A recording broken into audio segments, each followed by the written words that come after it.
నమస్తే అండి, నా పేరు డాక్టర్ రజా, ఎండి హోమియోపతి. ఈరోజు మనం డిస్కస్ చేసుకునే టాపిక్ ఏంటంటే మైగ్రేన్ హెడేక్. మైగ్రేన్ హెడేక్ అంటే జనరల్గా ఇది కూడా irrespective of the age group, weather it is male or female, చాలా ఫ్రీక్వెంట్గా ఇప్పుడు ఈ మొన్న మోడర్న్ డే లైఫ్ సొసైటీలో ఈ 2 to 3 ఇయర్స్లో చాలా ఈ మైగ్రేన్ హెడేక్తో వచ్చే కంప్లైంట్స్ ఎంగేజ్డ్ పీపుల్లో కానీ చిన్నపిల్లల్లో ఈ మైగ్రేన్ తలనొప్పితో బాధపడే పేషెంట్స్లో చాలా ఎక్కువ మంది మనకి కనిపిస్తున్నారండి. సో హోమియోపతి ట్రీట్మెంట్కి వచ్చేవాడికి ఈ మైగ్రేన్ తలనొప్పికి చాలా అద్భుతమైన మెడిసిన్స్ అంటే నాట్రిమ్యూర్ అని కానీ, నాట్రమ్ ఫాస్ అని కానీ, స్పైజీలియా అని కానీ, లైకోపోడియం అని కానీ, బ్రెవోనియా అని కానీ, ఇట్లా పేషెంట్ యొక్క వాళ్ళు చెప్పే లక్షణాలు బట్టి, వాళ్ళకు ఉండే మానసిక స్థితిగతులు బట్టి జనరల్గా మైగ్రేన్ హెడేక్లో ఫస్ట్ అండ్ ఫార్మోస్ట్ థింగ్గా మనకు కనిపించే ఎర్లీ సైన్స్ అండ్ సిమ్టమ్స్ ఏంటంటే ఫోటోఫోబియా. బయట ఎండలోకి వెళ్ళిన తర్వాత బ్రైట్ సన్లైట్ ఏదైతే ఉంటుందో వాళ్ళు దాన్ని టాలరేట్ చేయలేరు. ఇంట్లో కూడా ఏదైనా చిన్న శబ్దానికి చిన్న సౌండ్ వచ్చినా చాలా ఇరిటేటింగ్గా, చాలా డిస్టర్బ్డ్గా ఫీల్ అవుతూ ఉంటారు. సో వాళ్ళ కాన్సన్ట్రేషన్ అనేది ఒక చోట పర్టికులర్గా ఉండదు.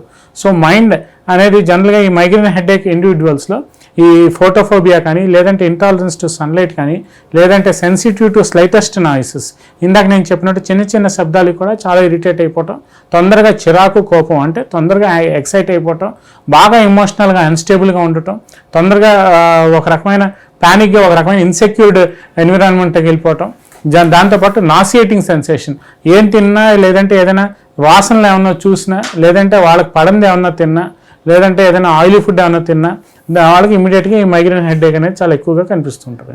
సో ఇట్లాంటి వాళ్ళలో ఈ నాసియేటింగ్ సెన్సేషన్ అంటే వామిటింగ్ అయినట్టు ఉంటుంది కానీ వామిటింగ్ అవ్వదు. సో ఏదైనా అప్పుడు ఈ నాసియేటింగ్ సెన్సేషన్తో పాటు వాళ్ళకి ఈ మైగ్రేన్ హెడేక్ అనేది ఆటోమేటిక్గా స్టార్ట్ అయిపోతూ ఉంటుంది.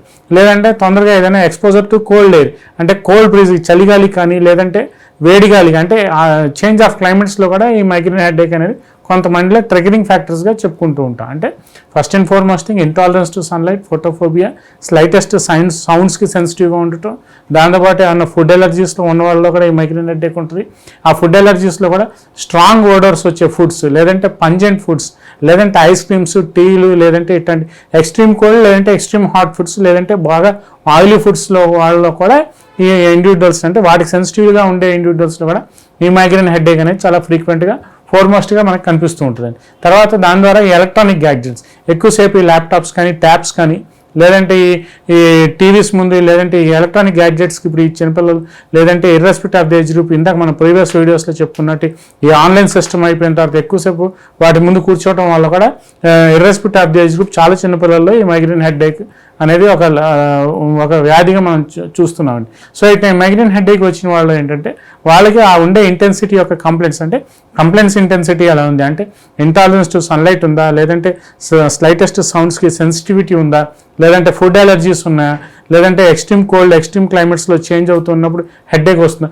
ఇట్లాంటి లక్షణాలు బట్టి మనం ఏ మెడిసిన్ ఇవ్వాలి, ఎంత పొటెన్షియల్ ఇవ్వాలి, నాట్రిమ్యూర్ ఇవ్వాలా, లేదంటే స్పైజీలియా ఇవ్వాలా, ఇందాక నేను చెప్పినట్టు లైకోపోడియం ఇవ్వాలా, లేదంటే చాలా రకాల అద్భుతమైన medicines without any side effects అంటే ఎటువంటి సైడ్ ఎఫెక్ట్స్ లేకుండా ఒక పీరియడ్ వరకు, ఒక 3 to 4 months వరకు వాళ్ళు ప్రాపర్గా ట్రీట్మెంట్ అనేది తీసుకుని, వాళ్ళ లైఫ్ స్టైల్ మోడిఫికేషన్స్ చేసుకుని, డైట్ మోడిఫికేషన్స్ చేసుకుని, అవసరమైన మెడిటేషన్, యోగా, ఎక్సర్సైజెస్ చేసుకుంటూ డాక్టర్ గారు చెప్పిన నియమాలు అంటే రూల్స్ అండ్ రెగ్యులేషన్స్ అన్ని పాటించుకుంటే within a period of time ఈ మైగ్రేన్ హెడేక్ని శాశ్వతంగా హోమియోపతి మెడిసిన్స్ ద్వారా పరిష్కరించుకోవచ్చని ఈ వీడియో ద్వారా మన ప్రేక్షకులకి నేను చెప్పదలుచుకున్నానండి. నియోజెనెటిక్ హోమియోపతి క్లినిక్ యూట్యూబ్ ఛానల్లో అప్లోడ్ చేస్తున్న వీడియోలన్నీ సమాచార నిమిత్తం మరియు దీర్ఘకాలిక, స్వల్పకాలిక సమస్యలు అన్ని వయస్సుల వారు తెలుసుకొనుటకు మరియు వాటి నివారణకు చర్యలు, జాగ్రత్తల నిమిత్తం ఉపయోగపడును. మా వీడియోలు నచ్చినట్లయితే లైక్ చేయండి, మా ఛానల్ను సబ్స్క్రైబ్ చేయండి.